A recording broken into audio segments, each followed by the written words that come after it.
वरना धंधा बनता। लाश भी कितनी अजीब चीज होती।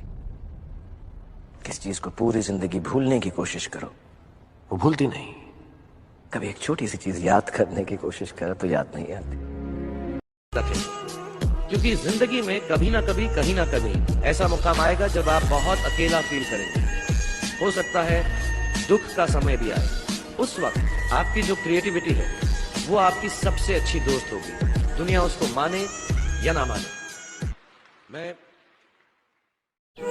जिंदगी में अगर कुछ बनना हो, कुछ हासिल करना हो, कुछ जीतना हो तो हमेशा दिल की सुनो। और अगर दिल भी कोई जवाब ना दे तो आंखें बंद करके अपनी माँ और पापा का नाम लो, फिर देखना हर मंजिल पार कर जाओगे, हर मुश्किल आसान हो जाएगी।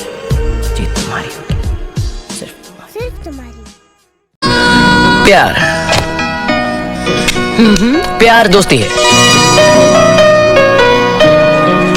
अगर वो मेरी सबसे अच्छी दोस्त नहीं बन सकती तो मैं उससे कभी प्यार कर ही नहीं सकता, क्योंकि दोस्ती बिना तो प्यार होता ही नहीं। सिंपल, प्यार दोस्ती है।